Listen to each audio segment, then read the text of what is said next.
ছিলেন টিভি উপস্থাপিকা এবং হেভি মেটাল ব্যান্ডের ড্রামার। সময়ের পরিক্রমায় রাজনীতিতে পথ চলা। ১৯৬১ সালে জাপানের ইতিহাস ও সংস্কৃতি সমৃদ্ধ নারা অঞ্চলে জন্ম নেয়া তাকাইচির বেড়ে ওঠা রাজনৈতিক জগতের বাইরে। ব্যবসায় প্রশাসনে স্নাতক করেছেন কোবে বিশ্ববিদ্যালয় থেকে। বাবা ছিলেন চাকরিজীবী, মা পুলিশ কর্মকর্তা। মাত্র ২৩ বছর বয়সে ক্ষমতাসীন লিবারেল ডেমোক্রেটিক পার্টির সদস্য হিসেবে জাপানের রাজনীতিতে প্রবেশ করেন সানায়ে তাকাইচি। ১৯৯২ সালে প্রথম সংসদীয় নির্বাচনে স্বতন্ত্র প্রার্থী হিসেবে প্রতিদ্বন্দ্বিতা করে হেরে যান। তবে লক্ষ্যে অটল থাকেন তিনি। এরপর থেকে ১০ বার এমপি নির্বাচিত হয়েছেন, হেরেছেন মাত্র একবার। অর্থনৈতিক, নিরাপত্তা, বাণিজ্য, শিল্প ও শিক্ষা মন্ত্রণালয়ে প্রতিমন্ত্রী ও মন্ত্রীর দায়িত্ব পালন করেছেন তিনি। গেল বছর শিগিউরে ইশিবার পদত্যাগের পর দেশটির ইতিহাসে প্রথম নারী প্রধানমন্ত্রী হিসেবে দায়িত্ব পান সানায়ে তাকাইচি। প্রয়াত সাবেক প্রধানমন্ত্রী শিনজো অ্যাবের শিষ্য হিসেবেই বেশি পরিচিত তিনি।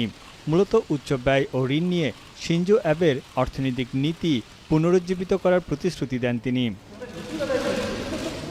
রক্ষণশীল মনোভাবের জন্য তাকাইচিকে বলা হয় জাপানের আয়রন লেডি। তিনি প্রয়াত ব্রিটিশ প্রধানমন্ত্রী মার্গারেট থেচারের একনিষ্ঠ ভক্ত ছিলেন। সমকামী বিবাহের বিরুদ্ধে সোচ্চার এবং অভিবাসন নীতিতে বেশ কঠোর। নারীর ক্ষমতায়নে তার লড়াই দীর্ঘদিনের। তাইওয়ান প্রণালীতে শক্তিশালী সামরিক বাহিনীর প্রতি তার সমর্থন ছিল চোখে পড়ার মতো। এলডিপির সদস্য হিসেবে বেশ কয়েকবার তাইওয়ান সফরেও করেছেন তিনি, যা চীনের জন্য ছিল উদ্বেগের। এ কারণে জাপানে তাকে দেয়া হয় চীনা বাজপাখি উপাধি। বিশ্লেষকদের মতে তাকাইচির জয়ে ডানপন্থীর পরিবর্তে রক্ষণশীল শাসন ব্যবস্থার দিকে এগিয়ে যাবে জাপান। বেশ কিছু চ্যালেঞ্জ মোকাবিলা করেই এগিয়ে যেতে হবে তাকাইচিকে। জীবনযাত্রার ব্যয় কমানোর পাশাপাশি যুক্তরাষ্ট্রের সঙ্গে বাণিজ্য যুদ্ধের প্রভাব এবং চীন ও উত্তর কোরিয়ার সঙ্গে কূটনৈতিক সম্পর্ক জোরদারেও তাকাইচিকে বেগ পেতে হবে বলে মনে করছেন অনেকেই। তানভীর জানি, এখন বিশ্ব।